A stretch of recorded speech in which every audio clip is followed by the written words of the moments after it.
Hey YouTube, it's Jurracmaster. I want to say, as I start this deck, that if you're a competitive player and you want to run Jurracs, I would not recommend running this build in, like, say, a regionals, and I wouldn't try to play it to win. It's more just to have fun and pull off some things that you wouldn't normally pull off in Jurracs. It's an interesting build, to say the least. So, I wanted to open with that. And also that 1-for-1 is not in this build for a reason. You'll get what I mean when you see the build. So, I'll start off with what I wanted to do with this build. There were two things I wanted to do with this build. I wanted to be able to abuse Formula Synchron, and I wanted to be able to use this. Because he's not bad, it's just Jurracs don't typically make level 2s. So you'll be able to pull these off. I didn't put Golem in here because I don't like synchroing with Golem. It can make this, but I don't want to be able to use this a lot. I just want to have the ability to use it and pull it off once in a while. So, that being said, I'll get into the deck. Its main engine would be Kinkabayo, so I'm running 3. I run 3 Aolo in here, 1 Baby, and 2 Effect Veilers. Effect Veilers and Babies get themselves in the graveyard pretty easily. Aolo, you can't do the same turn as you do this, but it just gives you a lot of targets for Kinkabayo to make Formula Synchron.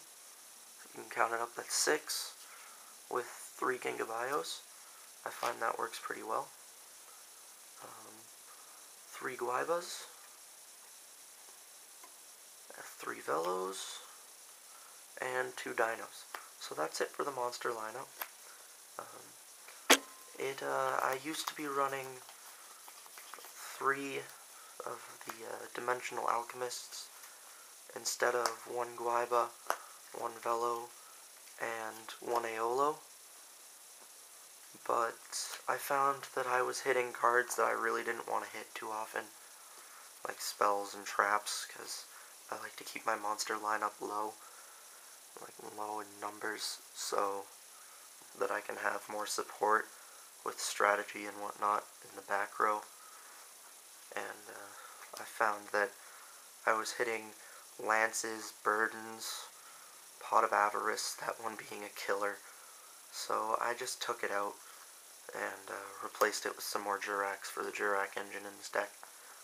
And I found that that's a little more consistent. It's a little bit slower, but I live through that most of the time. But once you get the Formula Synchrons coming out, it gets a little faster. So, just couldn't afford to hit the Pot of Avarices, or Pot of Avarii, whatever they're called. So, enough of that, onto the spells. I have 3 Fossil Dig, 3 Forbidden Lance, 2 Burden, 1 Book, 1 Reborn, 1 Dark Hole, 1 True Nade, and 2 Pot of Avarice. Alright, this is one of the most important cards in this deck, because as you guys know, there's no way to use this once it's in the graveyard. It can't be special summoned, and it just kind of sits there doing nothing for you. And when you're trying to pull off all of these things, like, you want to use these 6 cards. Say you've used, I don't know, all 6 of these maybe, or any combination of them that makes 5. Just return what you can of them, and you get to draw 2, starting it up again, maybe drawing that Kinkabayo. And it doesn't add too many cards back to your deck, so you're going to draw some good cards, because you're going to send these guys back, so that you can reuse them again. So, that's why Pot of Avarice is really important in this deck. And finally, onto the traps. Nothing really special in this for combos or anything, it's just kind of support. You got 1 Solemn, 2 Warnings, Mirror Force, 3D Prison, that was bad. Alright, 3D Prison, Trap Stun, and Call of the Haunted. I guess it's the only thing special in here. You know, Formula Synchron's out, whatever. Call of the Haunted something, or you could Call of the Haunted back Formula. You do what you need to. Call of the Haunted the second Formula and just make this if you want. You could Call of the Haunted a monster during their turn, I guess, and synchro with it, and do Gaia Knight or Iron Chain or whatever you choose to run. So that works out pretty well in this deck. Also just making more synchros, bringing back things, whatever you need to do. So I'm going to now tell you that you have to run 3 of these in this deck if you want it to be this deck, because it's made to Formula Synchron as often as possible.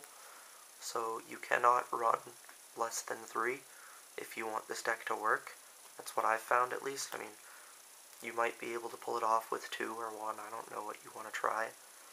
But I would say go with 3, because there's no reason not to in this deck. And some advised monsters to play: Shooting Star Dragon and Gachi Gachi Gentetsu, because he's got a nice effect, whatever, and he's pretty useful. Nothing really special in him. And as you might notice, this deck does not rely on its main deck. It relies on its extra deck to win. So you're going to want to play maybe just one of these, probably. One of these, get your Stardust, maybe 2 of them, Scrap Dragon, whatever. Make your 6s are pretty important in this deck. Get those Orient Dragons when they come out. I think we can play them in here. I don't think they have a special requirement for them. So, you should have to run 3 of these. This is advised, that's advised. I wouldn't say run any more than 1 of each of these. So, I hope you enjoyed the deck. It's just kind of a fun Jurrac build. I don't want to stay strictly competitive with my decks, because I know a lot of you guys out there don't want to play Jurracs competitively, or if you do, you just want to play them for fun with your friends or at a locals or something every once in a while, instead of playing your straight up competitive build every week. And who doesn't love playing 3 Kinkabios, right? It's just kind of fun. It's not good, but it's fun. It's also not bad either. So it's still a usable deck. It'll win, just not quite as often as my other builds. So I thought I might show you guys this. Show you guys that I'm not all about being competitive. I do like to have fun. So, hope you enjoyed it. And I'll make more videos when I can. And whatever. So, thanks for watching, YouTube.